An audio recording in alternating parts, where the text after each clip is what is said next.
engu líkur. Gott í matinn frá MS. Ferskur og fljótlegur matur fyrir fjölskylduna og fyrirtækið. Grímur kokkur.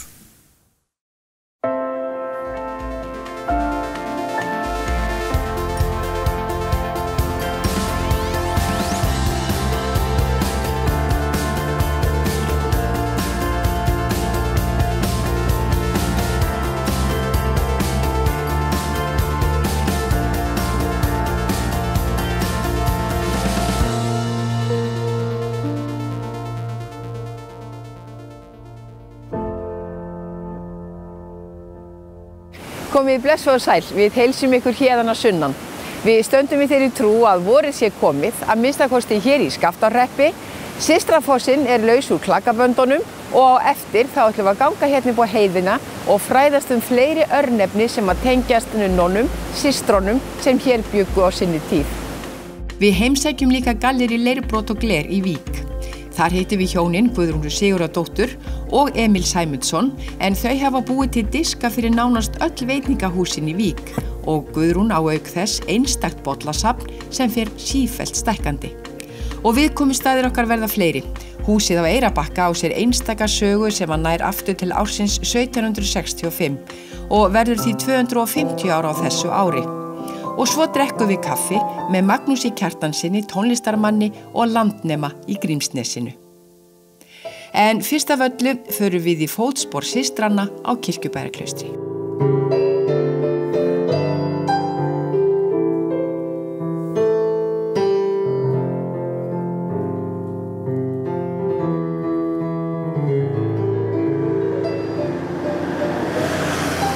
Systrakaffi, systravatn, systrafoss og systrastapi.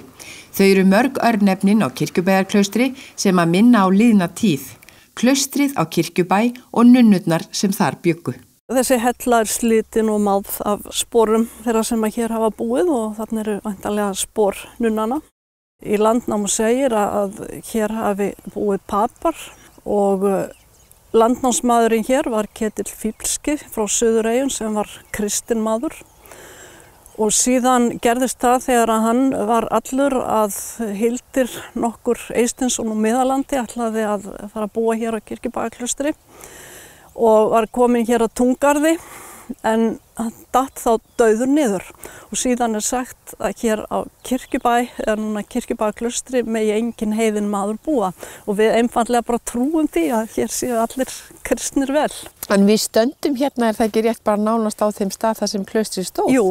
Á sínum tíma þá var mikið sandfók hérna og það þurfti að flytja bæinn hérna vestar með fjallinu og staðurinn hérna nánast bara eyddist af sandi, byggðin sem var hér.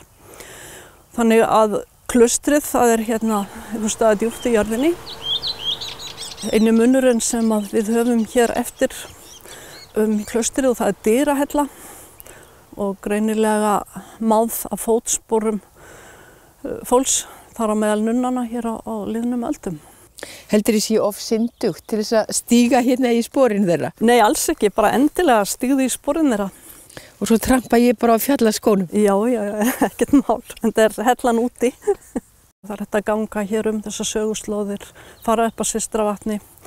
Þar segir sagan að nunnurnar hafi gengið þangað upp á fjalli til að baða sig og eitt sinn voru þar 2 nunnur og þá kemur hendi upp úr vatninu með gullkamb eða gullhring í hendinni og þeim langaði nú að nálgast þennan fallega grip og önnur fór út í og ætlaði að teygja sig eftir þessu en hún hvarf í vatnið.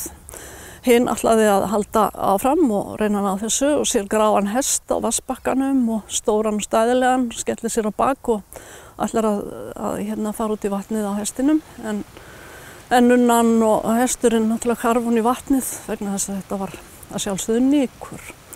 Samtíða klaustrinu hér var munkaklaustrið á Þykkvabæ og þjóðsögurnar segja okkur að það hafi verið samskipti milli þessara klaustra en það er ekkert óeðlilegt. Hérna var fólk sem iðkaði sína trú. Það er meðal annars örnefni í Þykkvabæjarklaustri sem heita Nunnutættur sem bendir til þess að nunnurnar hafi líka farið í heimsókn þangað og haft sérstakt hús til að gista í. En sko munkarnir komu hingað í heimsókn og þegar að þeir nálguðu staðinn, ellers hafa þær vitað að það voru á leiðinni, þá gengu nunnurnar hérna upp í fjall að helli sem að er hér í fjallsbrúninni hérna dálítið vestar og sem að heitir Sönghellir. Og þegar að þær sáu til munkarna þá upphófu þar söng og þeir líka á nálægt hól sem að hét Sönghóll á þeim tíma. Og síðan lögðu þær á stað til móts við þær og skálmuðu mikið, segir sagan, og stað hérna rétt við ána sem að heitir Glennarar, vegna þess að þær flýttu sér svo mikið til móts við munkana. Nú svo eru alls konar sögur til samskipti munkana og nunnana og ég hvet fólk bara til að fara í þjóðsögurnar og lesa þær sögur. Var það allt innan svona síðsemismarka? Það nú ekki alveg víst sko að það hafi verið talið á þeim tíma, en það ýmsar sögur. Systrastapi líka eitt af þessum örnefnum sem á sér alveg stórmerkilega og skemmtilega sögur. Já, í annálum segir að árið 1343 þá hafi nunna verið brennd hér á Kirkjubæjarklaustri vegna þess að hún hafi hérna guðlastað og gert eitthvað af sér sem að olli því að hún var bara dæmd sek. Munnmælin og þjóðsögurnar breyta þessu dálítið og sagan segir að hér hafi 2 nunnur verið brendar upp á Systrastapa, klettinum sem er hérna dálítið langt vestur með hlíð Klausturfjallsins. Og önnur þeirra, já, hafði hallmælt páfanum og hinn hérna lagst með leikmönnum og þar sem sagt stunduðu ekki iðju sem var þóknanleg því hlutverki sem að þær höfðu. Og sagan segir að þær hafi verið brenndar þarna báli. Og síðan á það að vera þannig að upp á stapanum eru 2 þúfur, önnur var gróin og hinn gróðlaus og vegna þess að önnur var saklaus en hinn sek. Og það var gróður á leiði þeirra saklausu en sú sem var sek þar festi ekki neitt gróður.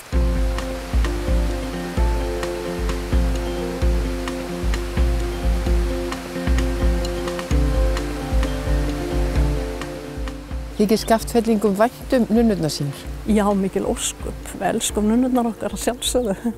Kaffihúsið okkar heitir Systrakaffi og hitt hérna kaffihúsið þarna á gamla Klausturhlaðinu, þar er Klausturhof, gistiheimili í hérna gamla sláturhúsinu sem var aflagt fyrir mörgum árum og veitingahúsið þar heitir Munkakaffi. Þannig að þetta er allt saman á sínum stað. Þetta er allt hérna á sínum stað. Sagan lifir.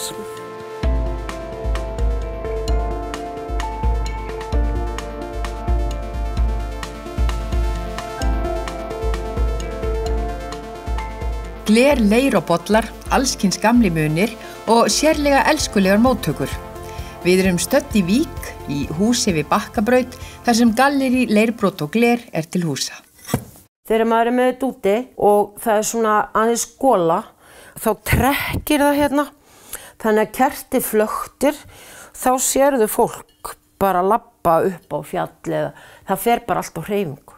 Við tökum á móti fólki og það kemur og skoða gallerið hjá okkur og við eiginlega búum í svona litlu safnahúsi má segja. Við erum með svona hálfgerða safnunaráráttu. Fólki finnst óskaplega gaman að koma og skoða hjá okkur. Alla gömlu munina og svo eigum við stórt bollasafn. Og svo kemur fólk og sér það sem er verið að gera hér. Þetta er Grímsvatnaaskan og hún kemur svona dökk, mjög falleg. Svo er hérna þessi brúna, það er Eyjafjallajökull sem hérna er tekið austri í Álftaveri sem er alveg súkkulaði brúnt. Og svo er þetta hérna Eyjafjallajökull sem ég sópaði hérna upp út á pallinum hjá mér. Þetta er sínkort efnið. Ég var nú búin að vera að vinna í leir heillengi. Svo þegar ég var 2 sinnum með sýningar hérna niður frá. Og hún Kristín í Glitt var alltaf að hvetja mig til að pröfa glerið. Ég var að vinna í banka á þeim tíma þegar ég byrjaði. en var svo heppin að lenda í niðurskurði. Þannig að ég bara fór heim og fór að vinna við þetta. Og sem sagt löglega afsökuð að fara að gera það sem þið langaði mest að gera. Já. Þetta vikur úr Heimaeyjargosinu. Þetta svo létt. Já. Þetta bara svona, þetta ekki neitt. Já. En hvað finnst útlendingunum þetta? Þeim finnst Eyjafjallajökul bara og Vestmannaeyjagosið í einu stykki. Já, þeim finnst þetta alveg meiri háttar og þegar ég að sýna þeim öskun og munin og öskun og svona það liggur við að taka þetta í nefið bara. Þeim finnst þetta alveg æðislegt, sko. Guðrún og maður hennar vinna saman í galleríinu og við vorum fljót að komast að því að verkaskiptingin alveg skýr. Allt sem þarf að vera beint og öll mót, það sér emmum. En ég frekar að gera það sem að þarf ekki að vera beint og á ekki að vera beint. Þetta svona syngur deildin hjá okkur. Áttir þú þér svona listrænan draum? Nei, það var nú ekki. Ég kynntist þessu nú bara fyrst hérna þegar við fórum að vesenast í þessu saman. Það ekki hægt að segja það. Ég hef aldrei verið í einhverju svona áður, sko. Og hvernig finnst þér? Þetta gaman, þetta skemmtilegt. En það svolítið ólíkir hlutarnir ykkar hérna í húsinu. Þinn partur svolítið öðruvísi en hennar. Já, það svona ruslageymslan mín og svona. Það sem að þarf að vinna, margt sem að ég að vesinast í sem að það hendar ekki inn í þessu. Þannig að þetta kannski svona viss stéttaskipting þannig. En bollarnir þínir, hvaðan koma þeir? Héðan og þaðan. Ég byrjaði á að kaupa mér einn og einn bolla. Sko uppistaðan í þeim öllum bollar sem ekkur gaf mér. En hvað með gestina þína? Já, þeir eru farnir að gefa mér bollar líka. Breskur kennari, hann búinn að koma 2 ferðir með bolla handa mér og fólk bara sem hefur komið hérna í heimsókn og séð þetta, þá mér sendir bollar. Þessir hérna, þeir koma frá Breitlandi, þessir 3. Yeah. Hann kom í þessi breski maður sem ég var að segja ykkur frá, hann kom fyrst með þessa 2, svo kom hann með þennan. Og manstu alveg hvaða sögu hver bolli á? Já, ég held að það sé í munið þetta allt ennþá, en ég veit ég þarf að fara að skrifa það niður. Þessir hérna, þeir voru í pakka hérna út á palli. Eitt sunnudaginn þegar við komum heim, og japanska geisan hérna í botninum. Og þetta var ómerkt. Og ég náttúrulega þjáðist af forvitni. En svo í fyrrasumar þá komu 3 vinkonur. Og þær koma hérna inn í kaffi og svo fer ég að sýna þeim bollana og fer að segja þeim þessa sögu. Þá segir ein þeirra, já, þú hefur fundið pakkan. Það enginn eitt sem að stendur upp úr, það? Jú, og það hérna bollin hennar ömmu minnar. Þetta alveg minn uppáhaldsbolli.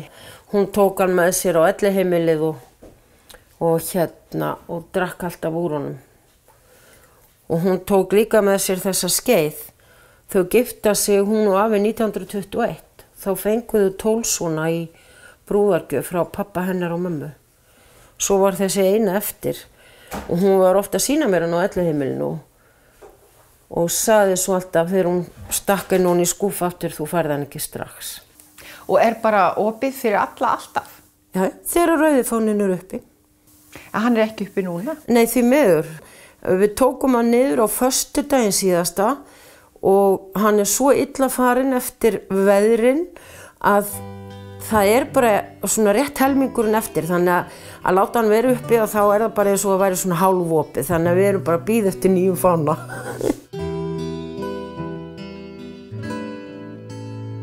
Píanóleikur minn hefur ekki verðskuldað athygli fyrir það hvað hann lélugur. Sunnan yfir sæinn breiða, sumarilinn vindar leiða. Það vor í Árborg og næstu helgi verður efnt til tónlistarhátíðar á Eyrarbakka þar sem fjölmargir tónlistarmenn munu koma fram á ýmsum stöðum.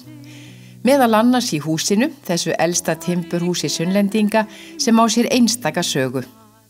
Lýður safnstjóri aftekur með öllu að hann ætla að koma fram á þeim tónleikum en meir en fús til að segja okkur frá húsinu enda manna fróðastur sögu þess. Svo húsið reynda meira en bara þessi eina bygging. Það eru hérna viðbyggingar og útihús. hér húsið sjálft sem frá 1765. Það fekk viðbyggingu ári síðar sem rifin var 1880. En á grunni þess hús hér hliðar við húsið var reist hús árið 1881 sem í dag nefnist assistentahúsið. Nú og fyrir norðan assistentahúsið, þar reis á 19. öld lítil einnarhæða bygging, Eggjaskúrinn. Faktor 1, Peter Nielsen, hann hafði mjög sérstakt áhugamál sem var það að safna útdauðum fuglum sem hann lét stoppa upp og útblásnum eggjum úr íslenskri náttúru. Og þetta safn hans koma fyrir í þessum skúr fyrir norðan assistentahúsið, Eggjaskúrnum. Og já, heitið svolítið skrítið, Eggjaskúrinn.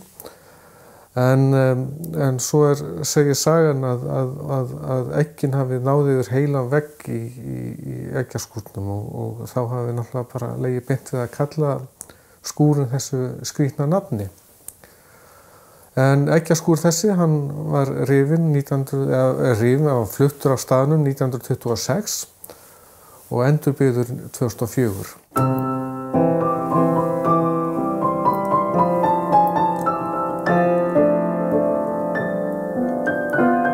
Þetta píanó sem hingað kemur 1872 og hér til 1930. Og þá húsið komið í niðurníðslu og píanóið eiginlega það eina sem eftir var hér af húsgögnum. Sagan segir að Páll Ísólfsson hafi komið hér að líta á gamlan kunningja sinn, þetta píanó, og hafi þá litið hér niður í píanóið og séð þá músarhreiður í sjálfu píanóunum. Og hér borðstofan. Byggðasafn Árnesinga tók við húsinu árið 1995 að loknum viðamiklum viðgerðum. Í húsinu lögð áhersla á að kynna sögu hússins frá byggingarári til dagsins í dag og það óhætt að segja að sjón sé sögu ríkari. Það verður nú haldið hér stór afmæli í sumar þegar húsið á Eyrarbakka verður 250 ára gamalt. Við vitum hvenær smiðirnir komu hingað á Bakka. Þeir komu hér 21. júní 1765. Já, og hér upp á loftinu hittum við Hildi Hákonardóttur sem stendur í stórræðum. Hvað þetta sem þú varst að gera hérna? Sko, þetta pínulítið loft hérna og það mætti kannski segja við sem að endurskapa þetta eins og söguloft. En við erum að reyna að segja söguna af Ameríkuferðunum. Og við ætlum okkur ekki lítið því að við byrjum á Bjarna Herjólfssyni. En hann sá fyrsti sem fer vestur, þar að segja hérna frá Eyrarbakka. En þetta skipið Bjarna og hann eins og við munum seldi svo Leifi Heppna þetta skip. Og hérna erum við að vinna myndir af fyrstu 2 hópunum, við tökum svona fyrstu 4 árin og þá Eyrarbakki sem satt í forystu fyrir Ameríkuferðum. Þetta hinn frægi Eiríkur frá Brúnum sem aftur, þá tengjumst við aftur inn í mormónana, hann sunnlendingur, bjó hérna á Markarfljótsaurunum og þetta kistan sem að hann kom heim með mormónabækurnar þegar hann kom aftur heim og átti að boða trúna. Þetta kistuklæði hennar Ingibjargar sem að var í fóstri á Stóranúpi og var í raun og veru svo hamingjusöm þar sem barn að hún þráði alltaf að komast heim aftur. Og Valdimar, séra Valdimar og Ólöf höfðu sendt henni þessi blóm sem hún geymdi í kassa undir rúminu sínum og fekk svo börnin sín, það var löng legan hjá henni svo síðasta til að gera sér kistuklæði með dúfu sem átti að flytja sál hennar heim. Allt hið liðn ljúft að geyma, láta sig í vöku dreyma. Það mun eins og áður sagði vora í húsinu og Eyrarbakka í takt við menningarhátíðina vor í Árborg. Safnið verður opnað á morgun, sumardaginn 1. af þessu tilefni og í borðstofunni stendur yfir sýning á verkum Jóns Inga Sigurmundssonar. Og á laugardaginn mun svo stássstofan fyllast af ljúfum tónum. Ég bý í sveit, á sauðfé á beit og sannlegar kýr út á túni. Þetta dýrðin. Já, það var góð lykt af súrefninu hérna. Gamli sveitavegir og reiðvegir hér út allt. Við förum þetta alltaf líka stundum á Hestbæki. Hvað þetta stórt? Þetta eru nokkru hektarar hérna svona í kring. Ég veit ekki hvað, ég hef ekkert mælt þetta. Ég veit bara að deiliskipulagði hlutin af þessu svæði hérna rétt 1,5. Þannig að þú ert ekki með neitt hér alveg onni þér? Nei, og ef einhver nálægt þá það tengdamamma. Og það ekki nú háaðinn í henni.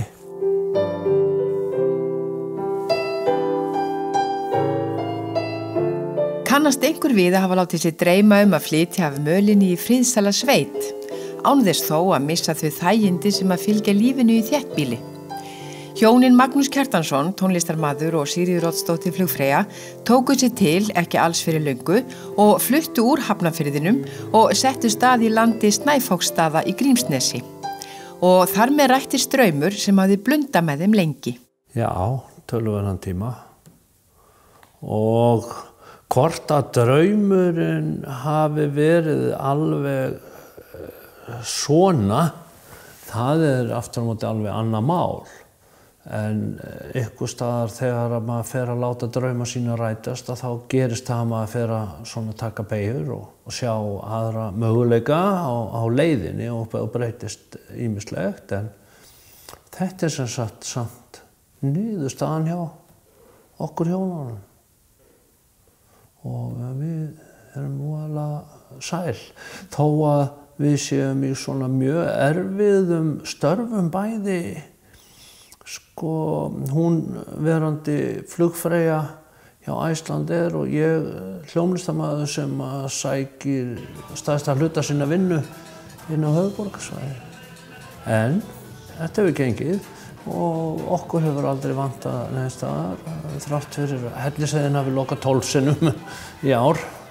Það ekkert mál að láta þetta ganga upp? Nei, ég held ekki. Nú ef að það kemur í ljós að það erfitt að láta ganga upp, þá kemur nú fljótlega að því að við getum bæði farið á eftirlaun og þá ekkert að spyrja að því. Þá eldust við hvort annað bara hérna í skóginum. En hver kosturinn við að vera komin hérna í sveitina? Eða kostirnir? Já, kostirnir, já. Það náttúrulega myrkur munaður og rólegheitin og minna stang, það að segja maður til dæmis, ég hef alveg hættur öllu félagsmála vafstri og öllu þessu til að fá tíma til að hugsa og tíma til að geta svona sinnt mínu og sveitin alveg dásamleg akkurat til þess, eða við getum kannski kalla bara næði alveg kjörið til þess. Til dæmis með börn og annað geta verið með þau í litlum skóla þó ég muni ekki eignast fleiri skólabörn. Þú ert viss það? Ég nokkuð orðin svona viss, já. Að gróskan í sveitinu, hún ekki bara þann ávöxt. En ég eignaðist náttúrulega fullt af börnum í sveitinni með það að fara að kenna í grunnskólanum. Þannig að það verður að duga og svona öryggi og rólegheit. Þetta segir sig eiginlega sjálft. Á vissum tíma og vissum aldri þá finnst maður aldrei vera nógu sentralt og svo koma annað tímabil þar sem maður langar mest til þess að vera í næði. Magnús fylgdi okkur að sjálfsögðu út á hlað að sveita sið og eftir 5 mínútur vorum við komin út á þjóðveg 1 og þaðan var leiðin greið til næsta áfangastaðar. Það náttúrulega kannski partur af þessu að þurfa ekkert að slást svo mikið við náttúruöflum við að komast upp á þjóðveg. Og hann alltaf ruddur. Ég get stilt klukkuna eftir snjóruðnistækin þegar þannig viðrar. og þá maður svona nokkurn veginn öruggur að komast svona það sem maður þarf að fara og ekki það að mér finnist neitt að því að komast ekki.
Rjóminn engu líkur.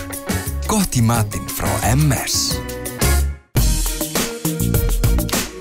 Ferskur og fljótlegur matur fyrir fjölskylduna og fyrirtækið. Grímur kokkur.